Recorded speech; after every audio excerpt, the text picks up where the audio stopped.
I'm Vic Cohen, and it's a fair question. It's a fair question. It's a fair question. I'm Vic Cohen, and it's a fair question. It's a fair question. I'm Vic Cohen, and it's a fair question. Hey there, how are you all? This is Vic Cohen, and it is always a fair question, and we are starting the new year with a bang. Tonight's show is all about money. Yeah, whether you already have a ton of cash in the bank or you're just starting to save, or let's say you're up to your chin in debt. This show is just for you. I found a guy whose life was, I'm going to just call it what it was. It was a total financial disaster. Only 8 years ago. This is crazy. If any of you are feeling bad about your finances right now, this is to make you feel good. He was $105,000 in credit card debt. He was foreclosing on a home. That's another $170,000. That's $275,000. And then he found a way to turn it around. And that's what he is going to share with you and I tonight. And he's just a great guy. And I always love to bring people who cross my path who I think have a good story to share and are more than just information, but have a great heart. And that is exactly who you're about to meet. Chris McLean. Hi, thanks so much for coming. Oh, it's my pleasure. My high sounded weird, didn't it? It was a hell. Your high sounded a little weird. High. You didn't sound high, but the high was a little high. I am not high. Thank you so much for being here. We're downtown. I know it's not easy to get to, and it's a rainy night. El Nino is here. We're very excited about that, right? Yeah, we are. It's very good. And so listening to me describe where you were financially, how does that feel? Yeah. Well, it feels like a whole world ago and another person ago, because all those things you said and more, are true about my financial situation. And it's hard to believe because, all my life, like I've worked harder than anyone I know. I'm as honest as the day is long. I've made great money, but for some reason, for a lot of reasons, it always had money emergencies and relied on the credit cards. How have you made your living? Sorry to interrupt. I've worked, 25 years ago, I started in the film industry in Detroit, and I worked on an early Sam Raimi film. It was actually called XYZ Murders, written by the Coen brothers. Wow. Before they were the Coen brothers. And so I worked on features in Detroit, and I thought, well, this is great. And every so often people would leave Detroit, go to the West Coast, and not return. So I thought, well, they must have found something. So it was time. Yeah, it was time. It was time. And so feature films, in what capacity have you been working? As a producer? Are you a shooter? Well, I started out in feature films in Detroit, working on feature films and a lot of commercials. And then I came to California and worked on a lot As of features. As a producer, though? No, I worked in what's called Video Assist. Video Assist was started by Jerry Lewis years ago, where they plugged in a video camera to a film camera, and they could see what the camera sees. So in real time. In real time, right? Record it. So I started working on feature films. I worked on Indian in the Cupboard under Frank Oz, and I worked on Home for the Holidays under Jodie Foster, and I worked on, under Janusz Kaminski, Steven Spielberg's DP, and all that jazz, and worked on a lot of features and struck gold here in California. So that's great. Those are great credits, obviously. Great credits and great money. Really, really great money. So, it came down to, well, why am I always coming up a little bit short on, and having to depend on the credit cards just kind of tied me over. Well, knowing you, I don't see you as the kind of guy who is living a high LA lifestyle. I don't see you as, were there drugs involved where you were like snorting coke in the 80s and, that's where all your money went? No. That's a fair question. No, it is. There's a lot of guys that was an issue in ladies. No, I'll tell you what the drug was. It was the drug of vagueness, just vagueness around money. When someone's drunk, when someone's drunk, they're not going to make great decisions. If someone's high, they're probably not going to make great decisions. And when it comes to money specifically, when I'm vague about money, I'm not going to make good decisions. And so in a way, vagueness was like being drunk with money. And what is a real clear description of what vagueness looks like? Vagueness, how clear do we need to be what you would call not unvague or not vague? Yeah. No, I can give you a real litmus test right now to tell whether or not you're vague or not around money. Here it is. If you're in debt right now in your life, you're not clear. You're in vagueness about money. What if that was a choice to be in debt, though? A strategy? Maybe there's a, like a period of time. That is the worst strategy in the world to go into Well, debt. let's say, for example, like you had a medical emergency. I mean, things do happen occasionally that are, you don't want to live on the street. You've got to. Right. No. What you meant, a medical emergency, a job loss, an illness, a death in the family. Those are things that happen to us. But vagueness is a day-to-day choice. That's a choice. Right. It's a behavior. It's a behavior around money. And so that's why I'm saying right now, if someone is in debt, they are in vagueness. It's not a judgment. They're just in vagueness, meaning that they're spending more money than they're making. What if they know what their exact debt is? Is that still vague?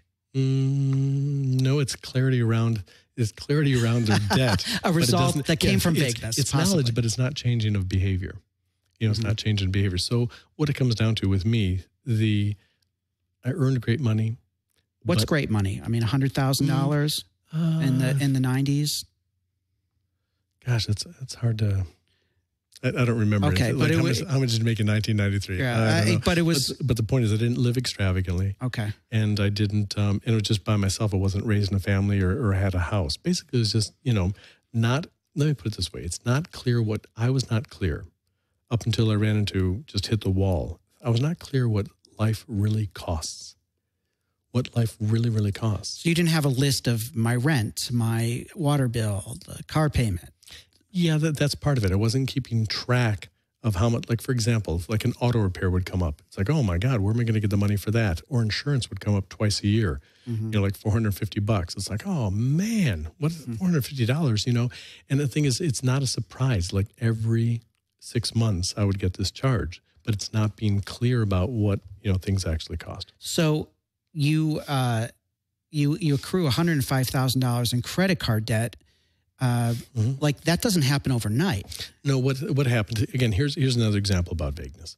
Is that I was doing pretty well. My debt would kind of go up and down. As up and down, I'd get on a feature and wipe out the debt and have money. But what happened in 2004 when the housing market was just going crazy? I thought to myself, man, I need to get into a condo now, or I'll never be able to. It's like the prices keep going up. So I did not have clarity.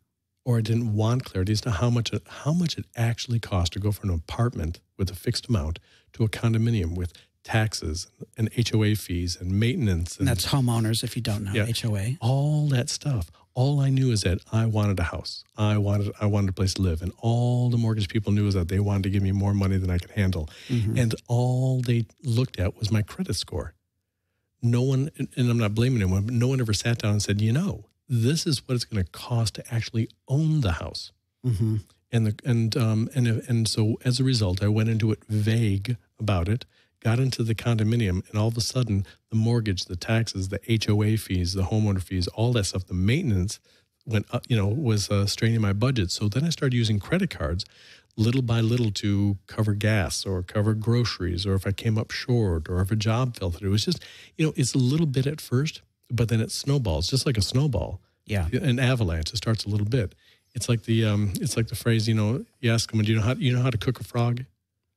Slowly. Yeah, you don't throw a frog into boiling water. You put him into cold water and turn up the heat. Right. And slowly, the temperature rises, and the frog thinks it's great, and he gets sleepy, and then he eventually wakes up dead.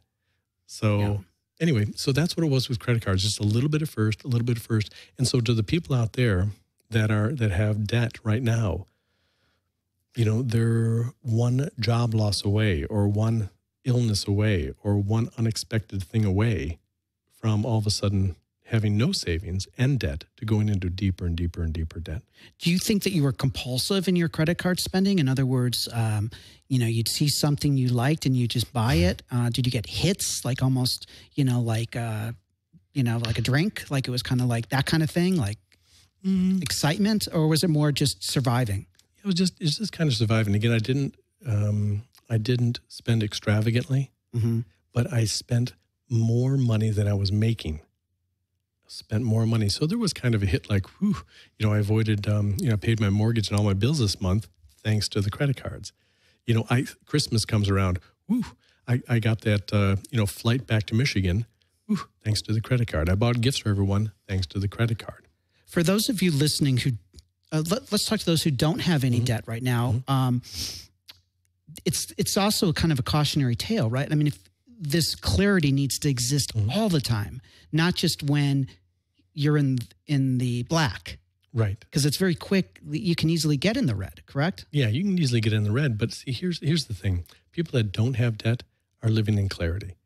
You know, they have a real form and folks are listening, don't think, no, they just make enough money. No. What happens, the more people, it's about behavior. The money just amplifies people's behavior. So, for example, if someone is sensible and clear about money and they make more, then they're just going to be even more sensible and clear about money. But if you give a person, that's vague around money, more money, they're just going to wonder where it went, time and time again. It's kind of like you see some NFL or pro players who have got millions of dollars. Right. And they're gone. It's gone. And, I'm looking for this on Amazon. There's the book about, you hear this statistic all the time from reputable sources that 80% of the people that win the lottery within 5 years are bankrupt and worse off than they ever were. That's not how you got out of debt, though. No, that's not how. But the point is, you give someone, you give 8 out of 10 people that win the lottery, they have more money than they've ever seen, end up because it amplifies the behavior, and they end up worse than they ever were. So now I know you do a lot of seminars, and you really help a lot of people get through these rough times. And I know when we were talking previously, you'd mentioned that there are 4 basic causes that are behind money dysfunction. Right. What are those causes? Vagueness is one of them, right? Yeah. Here's the thing. People, if you're sitting at home right now and listening to this, anyone can do this. What happened to me is this. I didn't know why, even though I was making great money, not living extravagantly, why I always came up short. And when I hit the foreclosure and bankruptcy, because at that point I was advised, legal counsel said, dude, you're into it for $275,000. You're never going to pay this off. Go through bankruptcy. Well, that was just unheard of in my family. So what I did is I went through bankruptcy, had a clean slate, but I've never been so frightened in my life. Because here I was living off credit cards all this time, as a buffer, as a buffer, and now no credit cards would touch me. And I had to learn how to handle money. So I sought people out, and I read a lot of books. And here's what I came up with. Here's my experience. By the way, when I got through this, a lot of other people around that time, 2008, 2009, a lot of people were going. If you remember the Great Recession, a lot of people were going through foreclosure. So I came out better, as a result, financially and mentally and spiritually through the experience. And a lot of people were saying, "How'd you do it? How'd you do it?"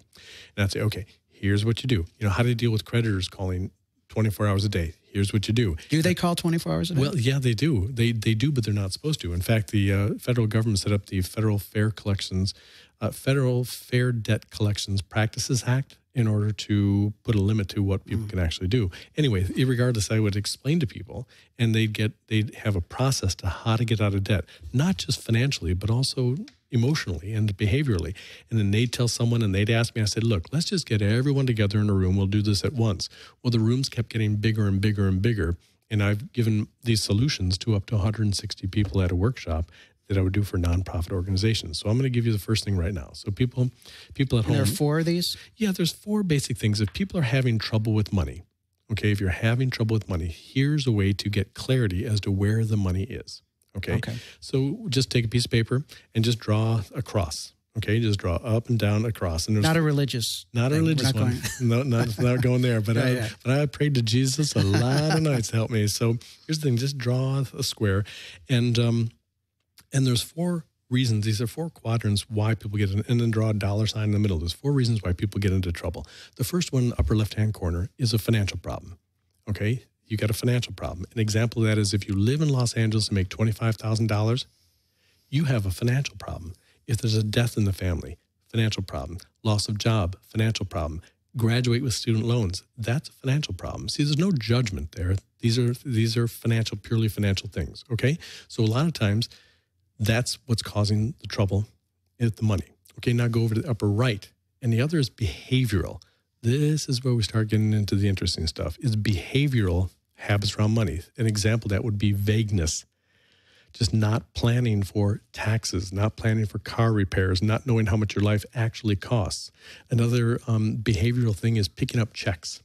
like when you go out to dinner, just habitually picking up checks. Another or running out on the check. Or running out on the check. That's you right. shouldn't be doing. That's trouble. That's a sign for trouble with money. For sure. So that's another thing behaviorally is just like at Christmas time. Christmas time comes and you overspend. So these are behaviors that are going to get you into trouble with money. Okay. All right, now go down. Yes. And this is a big one. And by the way, some people can have like 2 or 3 or all these categories at once. If you go to the down to the right, that's the emotional trouble around money. You mean living small, not believing in yourself? There's a lot. Depression? Well, yes. Oh, my God. Depression, that's going to cause money problems. But here's the biggest thing about emotion, and it's really about emotion and emotion around money. For example, if you buy expensive clothes because it helps your self-esteem, that's an emotional attachment to money. If you drive a really expensive car because you think, I'll get dates this way, that's an emotional attachment to money. How do you disconnect from the emotional? Just by recognizing it? Clarity. The answer, by the way, is all these is clarity. You're getting boring. Yeah, I know. It's all clarity. It's all clarity. But that's the answer. But with emotion, when you use money to feel better, yeah. Like if I buy this house, I'll feel safer. When in reality, that's not reality. And then the fourth one, which I found is most interesting, is marital problems around money. And here's my biggest thing, and here's hope for people, anyone out there that has, trouble with in their marriage and they're fighting about money. There's some really interesting statistics. Like Redbook just came out with a study that 38% of spouses admit to lying about money to their spouse. Okay, so people are lying about money, and of course they say 50% of the marriages end in divorce, and the number one reason for that is money. Well, here's what I find: a lot of times the people that I've counseled don't have a marital problem; they have a financial problem that bleeds into marital, and it gets mistaken.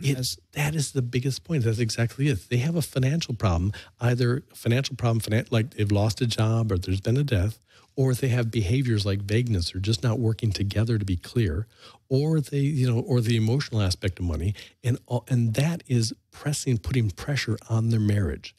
So I found a lot of people don't have a marriage problem; they have a financial problem that is putting pressure on the marriage. So a lot of couples will get divorced, right? Yet the problem still hasn't been solved because it's a financial one. It is a financial one, and still the issue exists. Wow, and you talk about that. You talk about a financial one. You think people are having trouble financially when they're married? Now get divorced. After the lawyers take the money and they spend all that, and then they split things, and now they have 2 households and they have to shuttle kids back and forth. It just gets worse. But what they fail to realize is that it's a financial problem. And when they're fighting, about money, they're not looking at the behaviors they have with it. And most of the time they're pointing to the other person and saying, it's your fault.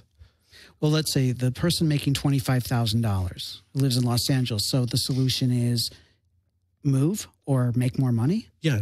Or change your living expenses, like get a roommate? Is that what you're thinking? Right. For a financial problem, the answer to that is more money.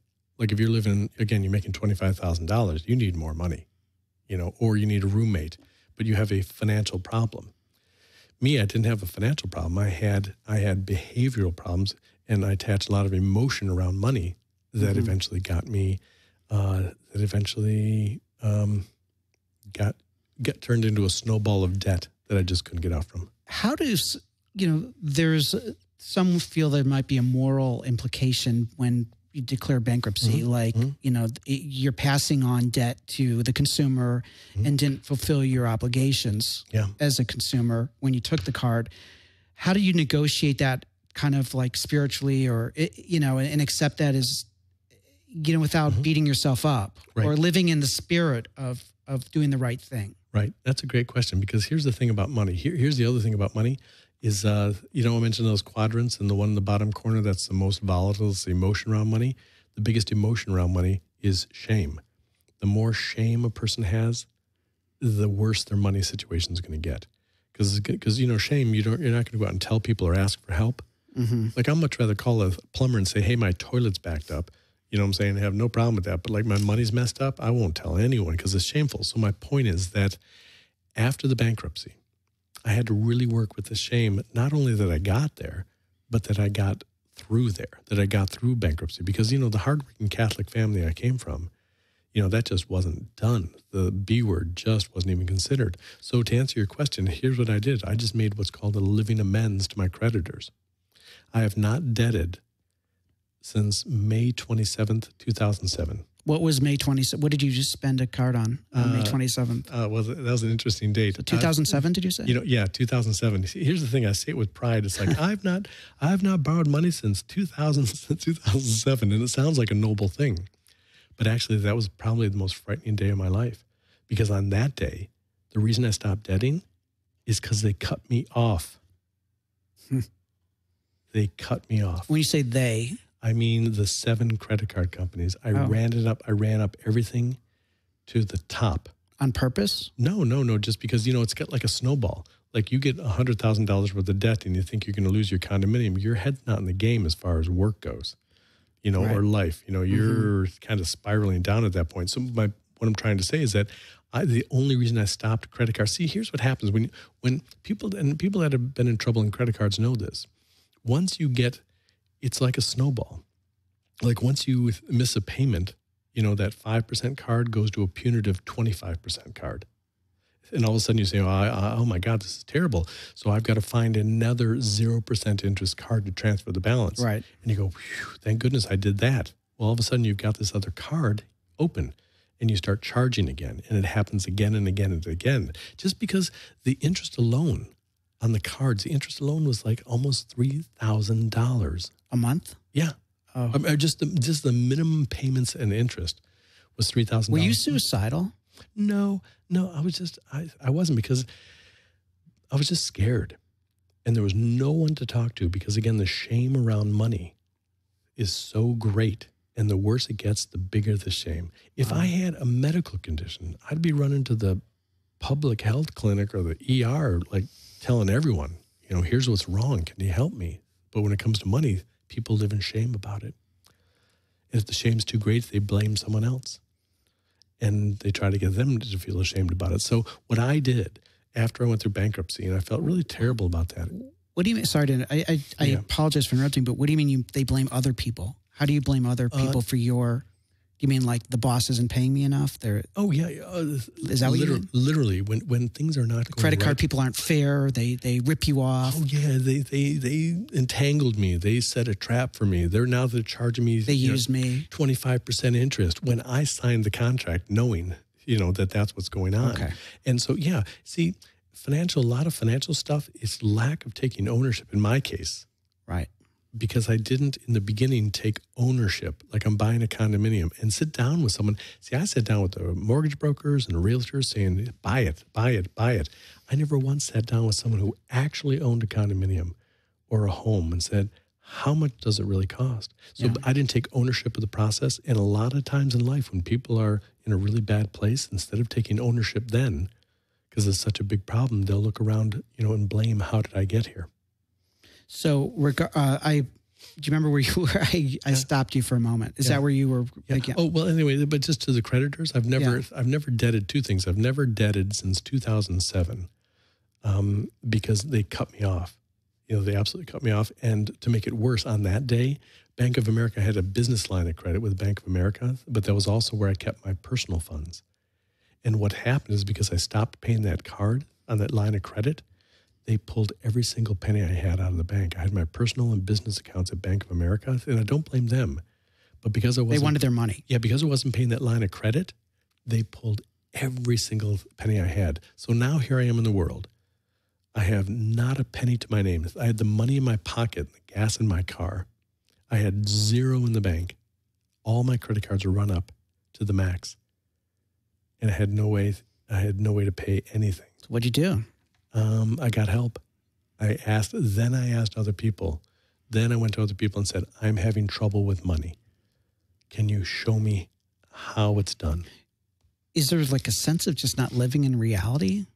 It sounds like a mental condition almost. It becomes one. It wears on you so much, that you just you feel so ashamed. And yet help's out there all the time. Now, when I say help, I don't mean people are going to bail you out, because that's the worst thing that can happen, by the way. Going to other people, and I'll tell you right now, the worst help you can get from other people is going to them and asking to be bailed out. Well, what if someone's totally broke? I mean, do you think you would advocate living on the street over that? No. I'm saying bailing them out, meaning, okay, I'm going to pay your debt, and then you're going to pay me back. That's bailing someone out. I got it. But if I'm like that, someone says, okay, you can always come over to our place to eat, and you can stay on our couch, and you have a place, you'll have a roof over your head. But anything other than me accepting responsibility, is not going to change the behavior. So I went through bankruptcy. It was wiped clean, but it was really frightening because, like I say, here's the thing. Bankruptcy gets rid of the debt, but it's not a paycheck. It won't give you a deposit like when you needed a place to live, So all of a sudden I had to get help. I had to ask people. I'm telling you, it's so simple. You ask people who are good with money or successful with money or older people, ask them, how do you handle money? And they'll tell you. Why do you think you weren't good at handling money? Oh, because of the family origin. The family I grew up in, it was just chaos. See, here's the thing, and again, I won't blame it on my parents, but I grew up in an alcoholic home, 5 kids, lots of screaming, fighting, always money problems. So from the time I was born, there was nothing but chaos around money my entire life. So is it any wonder as an adult, since I grew up in chaos around money, is it any wonder as an adult as I grew up and replicated what that was. And that's exactly what I did. But I have met people who came from affluent homes, as I'm sure you have, who also have issues around money. Oh, yeah. But it perhaps could be emotional issues, or it's not always family of origin. Right. It's just in your case, it happens to be. Right. Yeah, it was family of origin. And the people you mentioned come from wealthy homes. Again, look at the 4 quadrants. Do they have a financial problem? No. Do they have a behavioral problem with money? No, not really, in a sense like there's all the money they ever want. But do they have an emotional problem around money? A spiritual problem around money? Probably. And then does that anyway? So I can't speak for them, but I'm just saying, money is not having more money doesn't solve people's problems because there's a lot of ways that people can feel bad about it in a lot of different ways. So what I did is I got help, and then I started helping others, and I started teaching workshops. And the funny thing, and the workshops are very, very successful. In fact, I'm working on a book. My latest workshop now is called Money, Love, and Hope. And I'm working on a book by the same name, Money, Love, and Hope. And what was happening in the workshops is I was teaching people how to keep their numbers, just how to get clarity around what their life really costs. What does that mean, keeping your numbers? Okay, I'll give you an example. Here's the thing that anyone can do. Well, let me step back. Let me ask you this. Yeah, what you're about to describe, for all of you listening and watching, is this something that anyone should, in your experience, you don't need to have gone bankrupt. You don't need to have been foreclosed on. In other words, are you suggesting some habits that someone who even has great credit and savings could still benefit from doing? If they want to retire with dignity, yes. Okay, so share with us. Absolutely. Here's the simplest method, and I'm going to tell you this right now, folks. If you're listening, and Vic, if you're interested in this as well, I'm going to explain something to you that's so simple, so very simple. Anyone can do it. Good. You're good at teasing. Good. Let's hear it. All right. Okay. All you need is a pencil and paper, and 30 days to get clarity around your money, no matter where you are. If you're in debt, if you have creditors calling you, if you're fighting about money with your spouse. And again, even if things are looking good. And you just happen to be making a large income and not having debt. It's still important to have clarity. Right. And things can even be better if you're earning a lot of money. And here's the thing I'm going to explain to you real quick. And it's real, real simple. In fact, when I first wrote this method, the clarity method, I wrote it so an 8-year-old could understand it. Literally. So a smart 8-year-old or a dumb 8-year-old? No, here's the thing. I wrote it so an 8-year-old could understand it, right? And it still didn't work. I had then went back and rewrote it so a frightened 8-year-old could understand it. And you're like, why did you make it so simple, a frightened 8-year-old? Because ask yourself, where did you learn about money? When you were a child. When you were like a 5, 6, 7, or 8-year-old child and your parents were fighting. That's where most people learned about money, from the fights of their parents. So when I teach people, I teach it real simply. So here's the thing. All you need to do is take a pencil and paper, and for 30 days, you need to track your expenses. Okay. If you buy gas, it goes in the gas column. Starbucks. Yeah, that's food. That goes into food. If you pay your rent, that's shelter. And I know we don't have time for this, but you do have how many columns are there? 10. There's only 10 categories. What are they real quick? Can you rattle them off? Here are the 10 categories. Okay. The first one is charity. Okay. You've got to give something to someone less than you. That's on an emotional level. Just if you're squeezing the dollars so tight with fear, it's never going to work. So you got to give something to somebody. Because if the idea is we want to live in a world of abundance, you have to, right. You can't constrict the flow. So someone, you have to give some charitable act every month. I want to just interrupt you for one moment. Sure. Number one is charity in the columns. That's and right. I want to share with you, I worked on Deal or No Deal. I was a writer. I was the writer for the show, and I worked with Howie Mandel. Mm-hmm. And if you remember that show, there would be offers from the bank. Right. There was a banker. You could see a silhouette. Mm-hmm. And there were people who often were on the show who were desperate for money.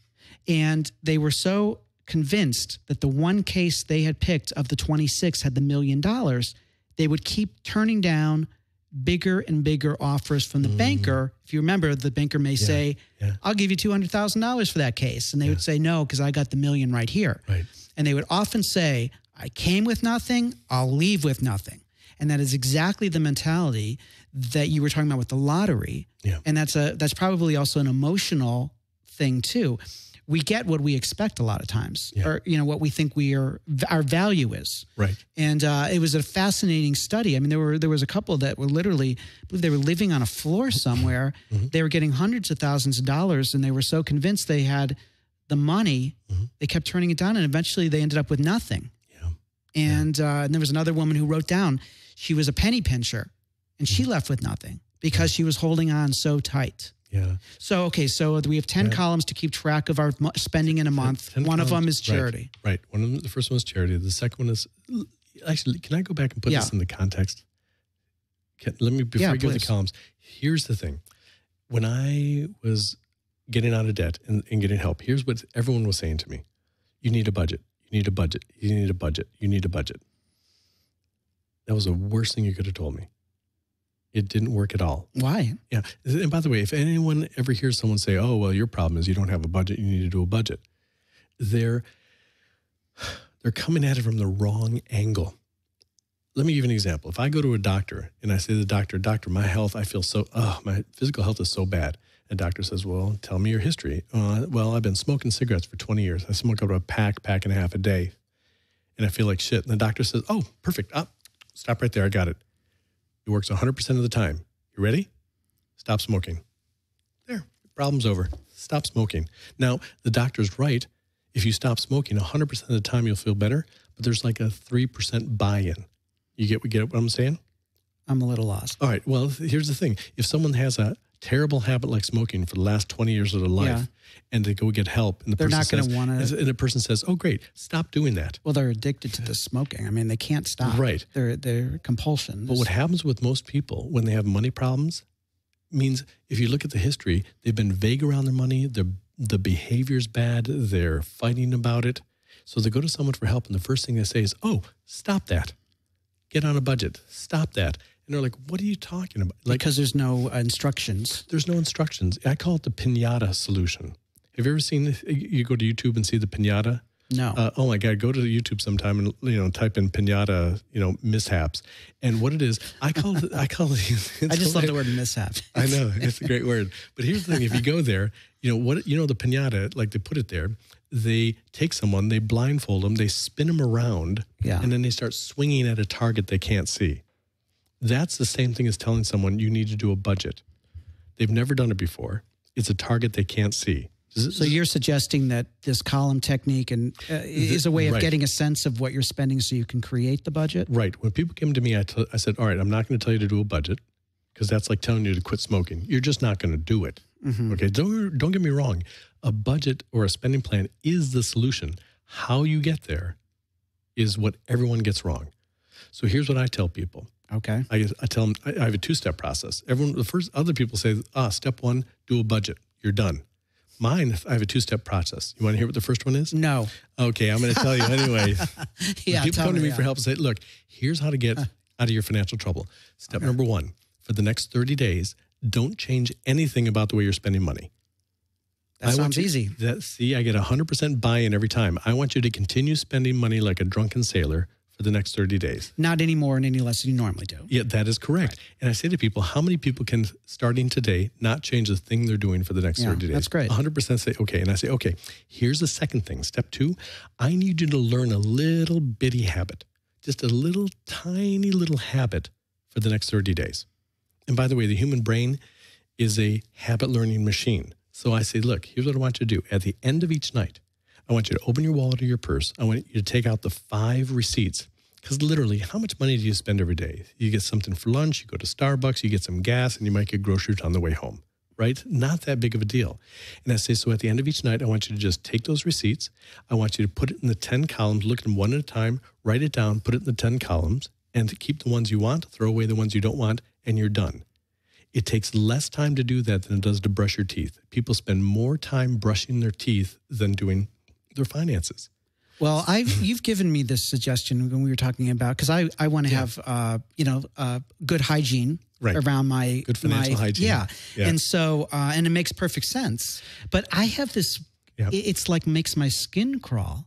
It's crazy. I know. I don't know what it is. It's just I'm so reticent. It's so not fun. But it's so much easier than doing a budget where you're just making up numbers and missing every time. But here's what happens. I say to people, look, the same time it takes you to brush your teeth, just take those 5 receipts every night, put them in these 10 pages, and then go to bed. And what happens at the end of 30 days, here's the This is the fun part, right? You add it up.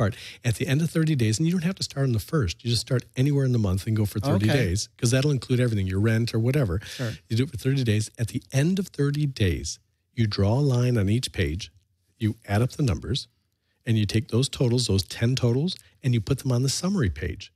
Now, for the first time in your life, you hold up one piece of paper and you say, this is what my life costs. Okay, for the first time in your life, you see what life actually costs. Okay. And then, but I got to tell you this. Here, you know what happens? And this is what happens in my workshops.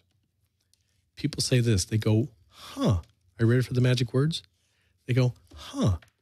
I need to change the way I'm spending money. And I go, I'm sorry, could you repeat that? And they go, I need to change the way I'm spending money. You see the difference? Some people, when you teach people a budget, you tell them what they should do and how they should do it. But when people just get clarity for 30 days, when they spend the same amount of time as brushing their teeth by just adding the receipts, they're going to look at it and say, I don't like this. I need to change. Well, here's the deal. Go ahead. Okay. I once did it, and it wasn't another person who was advocating this idea said I did it wrong. So I think here's the deal. If you are going to do it, guys, ladies, if you end up just writing down every day what you've spent, it's just going to create a little more work or a lot more work at the end of the month. But that's even better, and it's a great start. If let's say you say, I don't remember these 10 different areas of spending. I'm just going to write down each day what I spent. You'll just have to break it down at the end of that 30-day period.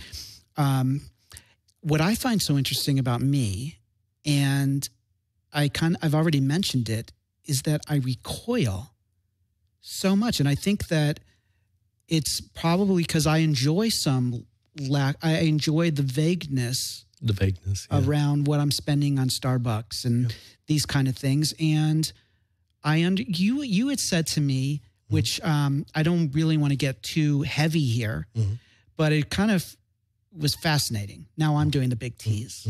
You said that, again, I don't want to get too heavy here, but you said God is in the numbers. I'm like, what does that mean?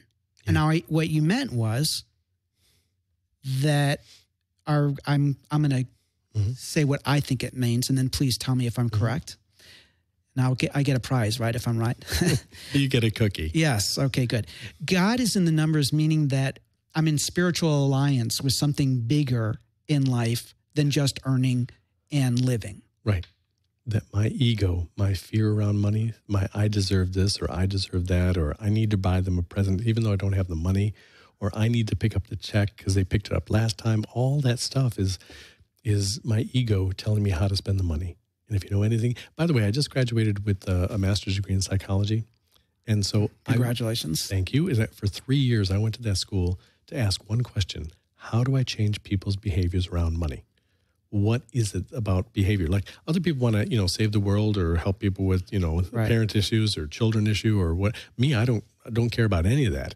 I went to university and got a degree in psychology so I could help people change their behavior, so I could learn what changes people's behaviors around money. And what did you learn? Give us the shortcut so we don't have to spend the money on that degree. I'll give you the shortcut. Is that people have, when a habit is in your head, when the habit is in your head, it's locked. There's actually a thing called the basal ganglia that stores habits. When you have a habit, like early cavemen, when they found a safe passage from the cave to the watering hole, they stuck to the path because they didn't wander around saying, I wonder what's over here. And when you lock a habit into the brain, it's a way of also saving energy, and you can't change it. And you just can't change it. So what happens is that when you have money problems and people say, you need to do a budget, which means you need to use your willpower to change your habits around money, people are never going to do that on a physiological and mental habit. And then they feel bad about themselves that they can't change their habits. Mm-hmm. So what I'm saying is, number one, don't change anything. Don't change anything at all. At least not for the first 30 days. Not for the first 30 days. Don't change anything, but you want to learn a new habit. Now, the human brain, if you study how it works, we are habit-learning creatures all the time. Like a new restaurant opens up. Okay, if a new restaurant opens up, you're going to pull into the parking lot and not know where to park. You're going to go through the door, not know where to sit. You're going to look at the menu, not know what to order. But the second time you go there, boom, you're going to go to the same parking spot. You're going to sit in the same section, and you're going to order from the same area and probably the same thing. People learn habits so fast. So what I'm saying is, don't try and change your habits around money.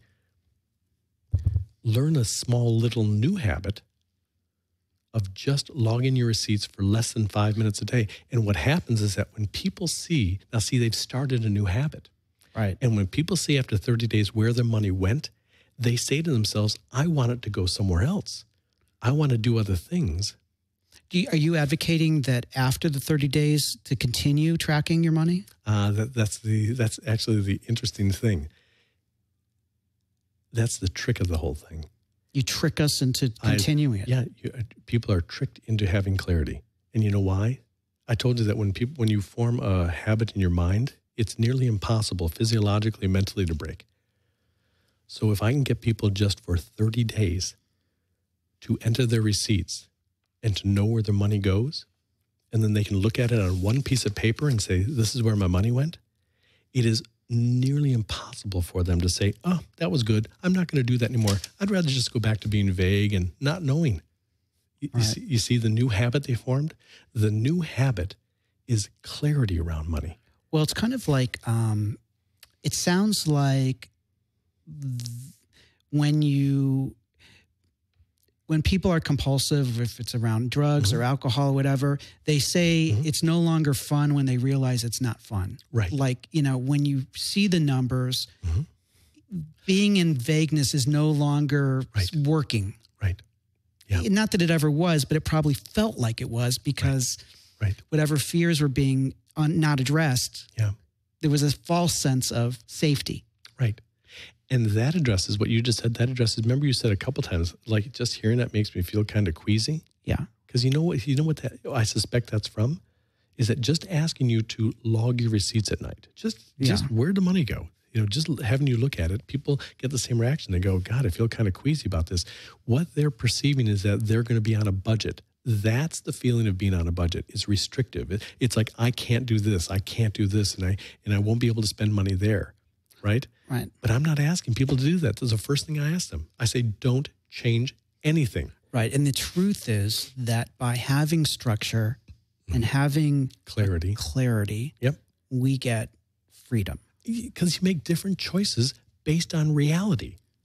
See, here's the thing. I'm not telling people what they should do. I'm saying this is the guy who went through like credit card debt and 7 credit cards and maxed out and a mortgage I couldn't afford and foreclosure and bankruptcy. And everyone kept saying, by the way, when you go through Chapter 7 bankruptcy, part of the process is you have to take a course on on budgeting.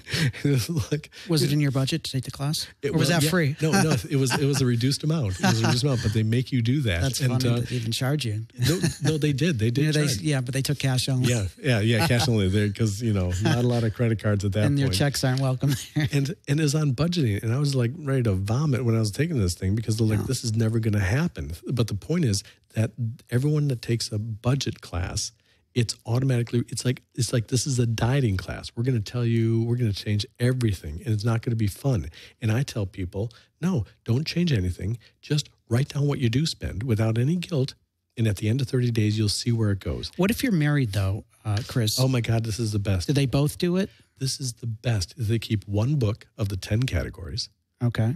And here's the thing. If they have an honest marriage, is there such a thing? I'm kidding. That was a joke. I'm not that cynical. With 38% of the people lying to their spouse about money, this I'm telling you, this works more than anything. Here's the thing. If they because here's what happens. Let me tell you a quick story. I was in Costco in Burbank. This tells the whole story. I was in a Costco. I love when Chris talks about the Costco in Burbank. Love the Costco in Burbank. And there was a family in front of me that English was not their first language. So they were talking in Armenian. And they were Mexican, which made it crazy. Crazy. Okay. And I thought, I don't know exactly what they're saying, but I knew exactly what they were saying. Here's what's going on. You have the mother, father, and two daughters, about 7 years old and 9 years old. Okay, the mom, they're at the checkout line, and the mom comes up and holds up this cute little purple girl's jacket and says, blah, blah, blah, blah, on sale 25. On sale 25. And immediately the father rolls his eyes, crosses his arms, argues back, blah, blah, blah, blah, blah, blah. Woman says, on sale 25. And the guy turns his back, walks away on the mother. All right? They go, and so here's the thing. Now, here's the dynamic. Let's look at the two sides, and I'll look at it objectively. The father, let's take him, for example. Poor guy. Like, everywhere they go, there's always something else. There's always something else. No matter how hard he works, there's always buying something. So I can empathize with him. But look at the other side. Here's the mother. She has two young daughters. They're moving targets with clothes. They're growing. And, girls are finicky. She's trying to find something that's on sale and what they'll wear. Okay? You understand? So she has a really hard time. Because they don't sit down and talk about and have reality. Now, I've asked men, how much do you think it costs to clothe two young girls every month? Oh, my God, they think it costs like $6. And you ask mothers the reality. My point is, if they were doing this method with 10 categories and looking at what things actually cost, they could say, okay, according to this, we can spend $100 a month on children's clothing. But I mean, you'd have to do it longer because 1 month. No, but it gets us. But my point is, here's what I'm trying to answer is this. The guy thinks that some mom is buying everything she sees. Right. When if they had clarity on how much they're actually spending, he might look at her and say, oh my God, you're doing such a great job. I thought you were spending everything on the kids, but in reality, you're spending very, very little. And the things you find on sale are helping our family. And they are now divorced, and that girl's living in an orphanage. But you understand what I'm saying? Yeah, totally. The guy thinks it's her fault. But that's the argument you're talking about. He doesn't know what she's actually spending. And the mom, every time she finds something on sale that they can afford, has to fight with the husband over a $25 jacket. If they knew how much things really cost, the husband would back off. And if she found something like that, he would turn to her and say, great job, babe. Well, Chris, just so we see this through, we've got the 30 days. Yep. Now that's going to result in a budget. Well, correct. It results in clarity. Okay, and then what happens? And then people start making. Here's the thing: they make different choices with their money, because so much of the spending is unconscious. It's one purchase at a time. That's not too much. I can afford that. That'll be okay. But when you add it up over 30 days of going, I'm sure it'll be fine, you look and see how much you're spending where. But doesn't that kind of back us into a budget in a way? Well, it gives people clarity, and they make different choices. And when they're making different choices, then they are effectively budgeting their money. I think we need a new word for budget. Because Clarity. I like that. Clarity. Because do I have time you need a clarity plan instead of a budget. Right, a clarity plan. Can I tell you one last thing? Yeah. The last class I held, there was a woman who's a line producer on a reality show. And line producers are the people on a show who are in charge of the money. They budget the money and follow every penny. Exactly. And so we're sitting in the class, and I asked everyone why you're here. And I asked her, and she said, I'm here because I handle millions of dollars every single day, but I can't handle my own. I can't budget my own. And I go, okay. And so I introduced this method, and we got to run through the 10 categories, by the way. But I said, here's what we want to do. I don't want to change anything. I just want you to track it 5 minutes a day. And she did this. So at the end of the course, we met every week. And at the end of the course, at the end of 30 days, I asked her, I said, so what did you learn? And she said, I learned I don't want to do this. And I don't want to spend, I don't want to get like a third $7 beer. And I don't want to do this. And I want to get a house. Mm-hmm. And she mentioned all the things she's changed. And I looked at her and I said, wait, did I ask you to do any of that? And she did this thing. She goes, no. And the second guy is a renowned photographer, a wonderful photographer who's run his business, and I asked him, what did you learn? And he said, I'm going to do this, I'm going to do this, and I'm going to sell that. And I go, wait, did I ask you to do any of that? And he goes, no. So my point is, when people see for the first time where the money goes, they will make different choices. Mm-hmm. They'll be clear, and they'll make different choices. And that is budgeting. We're going to have to wrap it up very shortly. Is there anything we've not covered that you wanted to hit? The 10 categories in order of priority are charity. The second is savings. 10%'s got to come off the top, or you're going to retire working at Walmart. Third is shelter. You got to pay your rent. That can't lapse. Number 4 is healthy food. You got to buy food. 5 is transportation. Got to make sure the car is running. 6 is medical care. Transportation would be car payments, gas, insurance. Everything. See, that's the thing. When you add it all up, people just look at their car payment. They don't think about gas, insurance, maintenance, tires, that shit. Where do snacks go? Like, is that food? That's food. Yeah, that's food. Chewing gum, food, everything. Anything that goes in your mouth? Anything that goes in your mouth almost. is food. Transportation. Number 6 is medical. All medical stuff. Okay. Number 7 is insurance. All your insurance, your homeowner's insurance, all that jazz. Okay. Number 8 is personal expense. This is like toiletries and manicures and haircuts and clothing. Okay? Number 9 is entertainment. You see how far down the line entertainment is? But you think it's important to have that too? It is, but people often put it on the top of the list and then go worry about the rent, drive their car when the brakes should have been changed 5,000 miles ago. And finally, the 10th and final category is debt repayment. The people that are going to snowball are the ones that are putting debt payment first, everything else later. And that seems contrary to common sense almost. It is, but at the time it makes sense, but in the long run, that's what happened to me. Wow. Okay. Hey, Jeremy. Jeremy's our running the studio here. Hey. He's the big cheese. Are you going to start writing your numbers down? Yeah, I think I'm going to take up that advice. It sounds like a good thing to do. Does it make you squeamish like it makes me squeamish? To write everything down? Yeah. Well, I started saving receipts very recently. And I'm not necessarily being very meticulous about how I categorize the receipts at this point, but my goal is to each month go back and go through the receipts and put things in order. Here's the thing, Jeremy, I think that's a great start, but I think Chris would agree with me. You're better off doing it each night, because you're going to end up looking at a big bag of receipts, and it's really intimidating. And you're just not going to do it. You're going to look at it and say, oh, my God, look at how much time that's going to take. Yeah. Yeah. And the other thing, Jeremy, if you have a home office, this is hugely important. Oh, my God, anyone that freelances or runs a small business, hugely important. They're missing out on oh, my God, once I started keeping more money by not paying taxes, by keeping track of my deductions, I was making money. Yeah. Yeah, it went way down. But Vic has a great point. You leave it to the end of the month. Oh, my God, you're going to say, I'll do it next month. And I'm not trying to be a Debbie Downer here. No, you're absolutely right, actually. It's like the discipline I could see of each that day. happening. Yeah, and I know like top of your list is going to be cigars, followed by beers and then hard liquor. Right. If you find a way to make that a deduction. Is that food? Would that be under food or entertainment?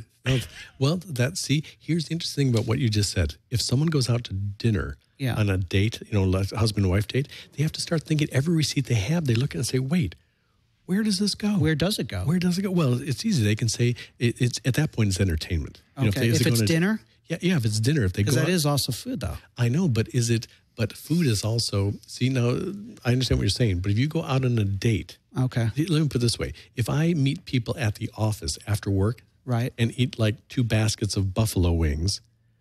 Which is way too many. Yeah, but with the folks at work after to celebrate someone's birthday, is that food or entertainment? I don't know. It's entertainment because you're going out. You're going out to a place that's entertaining, and buying food that you. So you're going to have nothing in that slot for food that night, right? Because it's going to be an entertainment. Entertainment. Yeah. Okay. Because here's the thing. You know that list I gave from 1 to 10? It's in order of priority. When we cut back, and this is the part people have to face, when they cut back because they want to make different choices, you start from the bottom and go up and cut back. Okay. So what that means is you cut back on debt repayment. Because if you're here's the thing, you cut back on debt repayment because if you're using your cards, you have money going out to pay the cards, but in the meantime, you're using the cards. So on the other 9 columns? On the other end, you're using the cards. So you'd rather not be debting anymore. That's right. It's like cutting the head off of a snake. I got it. Okay. The second thing, but when you go up and cut back, the next category is entertainment. And you cut back. So my point is, if you go after work, if you go out with a gang to a place, to a bar, and you have 2 $7 beers and 2 baskets of, buffalo wings, is that food or entertainment? That's entertainment. Okay. So you look at the entertainment and go, damn, maybe I shouldn't order the second $7 beer. Maybe I shouldn't pick up the tab. Maybe I should, and all of a sudden you can cut back. What do work gifts go under? Well, work gifts are gifts. That's a column. Well, yeah, because by the way, there are 11 categories. The 11th category is if you have a business. For every business you have a separate category. Okay, in all your business. So, for example, you just entertainment. These 11 columns exist. Well, yeah, the 10 exist for business personal. Too, a separate. No, the 10 I listed are personal. Right. All right. If you have a business, that's going to be an 11th category, and all your business expenses go in there. Well, then that's going to be one big lump. Yeah, it can be subcategorized. Okay. But the point is, as far as a category I got it. goes, You're not mixing personal with business. Right. That is so big. Because now this is, no matter what it is, if it's a business expense, it is an expense of the business. Okay. And it is a deduction. We're going to have to finish up here, but 2 things. Yep. One, let's say one of you wants to find Chris, talk to him further. Where can they reach you, and what's the best way to get a hold of you? The best way to get a hold of me is, let's go with, I'm working on my materials right now. So I would say if you need more information or help, or if you're stuck or frightened or fighting with a spouse and need to figure out how to stop about money, he's not going about money. Something else goes. Right. I'm not a marriage counselor. I might have I might have a degree in psychology, but not. But that's not the purpose of it. It's for money purposes. Just go to beyondfilm@me.com. That's beyondfilm, FILM @me.com. Beyond, BEYOND. FILM. Yep. Right. The final question I have is, throughout this whole thing, I can hear someone thinking, well, Chris has the money gene. Mm-hmm. This is stuff that you actually are born with. Now, I know you said you came from a family but Chris, these kind of people who are really savvy, even if they've had some rough spots, they have a gene in them. And I suppose your answer to that is, you're living proof there is no such thing as a gene. But you understand what I'm talking about, right? You're talking about a defective gene? Yes, or the gene. Like, in other words, those guys you hear on AM radio on Saturdays who are talking about financial planning, they have the gene. Yeah, this is just basic self-care. Anyone. Yeah, in 1970, 1 out of 7 Americans had a credit card. 1 out of 7. So what did the other 6 out of 7 do without swiping at McDonald's, without this? Right. They got paid, and they spent what they had. This whole thing about credit is a phenomenon in our society. Yeah, it's crazy. Yeah. Remember, 1 in 7 people owned a credit card. The other 6, if they wanted something, they had to open their wallet and take out the money. Terrible times back then. Chris, you've been amazing. Thanks. Such great information. I'm definitely going to keep my numbers. I started before the show. I started writing them down because I knew I was going to be seeing you. And I'm going to talk to you in 30 days. Yeah. And I'm curious. You can tell me what you think of my numbers. I'm curious. And and the point you just raised, if you do that in 30 days, you'll have something to take to someone and say, this is what I'm doing. I'm curious. Yeah, I want to know what you think. Yeah. All right. Well, thanks again. You were, again, so interesting. And you made a subject that it's hard to talk about for a lot of people, something that, we can grab onto. Right. And you gave us some great action steps to take. Yeah. So thank you, and good luck with your Money, Love, and Hope. That'll be the workshop and the websites. The moneylovehope.com. You can go there, and soon we'll have that up and running and offer hope to people. Thanks again. My pleasure. And thank all of you. If you haven't, please subscribe. Love to have you listen to all the shows. We've got some really great ones from the past and more coming up. Thanks. Thanks, Vic. Yeah. I'm Vic Cohen, and it's a fair question. It's a fair question. It's a fair question. I'm Vic Cohen, and it's a fair question. It's a fair question. I'm Vic Cohen, and it's a fair question.